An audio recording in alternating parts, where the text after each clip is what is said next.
تھی لومڑی اور ایک تھا بھیڑیا. ان دونوں کی ایک جگہ دعوت تھی.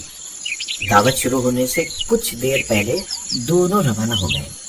راستے میں بھیڑیا نے لومڑی سے کہا, تم اتنی تیز کیوں چل رہی ہو؟ دعوت میں ابھی کافی وقت ہے. لومڑی نے جواب دیا, مجھے جلدی پہنچنا ہے. یہ کہہ کر اس نے اپنی رفتار اور تیز کر دی. بھیڑیا بولا, ابھی کافی وقت ہے, اور وہ پہلے سے بھی آہستہ چلنے لگا. راستے میں ایک گھنا درخت ملا. لومڑی آگے جا چکی تھی.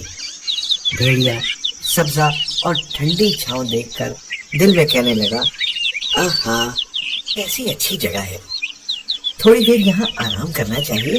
دعوت میں ابھی کافی وقت پڑا ہے. کچھ دیر آرام کرنے کے بعد وہ پھر روانہ ہو گیا.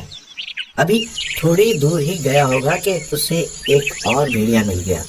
اس نے سوچا, دعوت میں ابھی کافی وقت ہے, لاؤ اس سے 2-4 باتیں کرتا چلوں. ہنسی مذاق اور باتوں باتوں میں کافی وقت لگ گیا.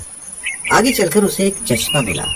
تھوڑی دیر اس کے کنارے آرام کیا, پھر ایک اور بھیڑیے سے باتیں کرنے بیٹھ گیا. وہاں سے چلا تو دل میں کہنے لگا, اب ذرا جلدی چلنا چاہیے, کہیں دیر نہ ہو جائے. یہ سوچ کر تیز دوڑنے لگا. دوڑتے دوڑتے بیچارے کا سانس پھول گیا. مگر اب یہ دوڑ دھوپ بیکار تھی, کیونکہ جب وہ دعوت میں پہنچا تو لومڑی آخری پلیٹ چاٹ رہی تھی. بھیڑیے کو بہت افسوس ہوا اور الٹے پاؤں لوٹ آیا.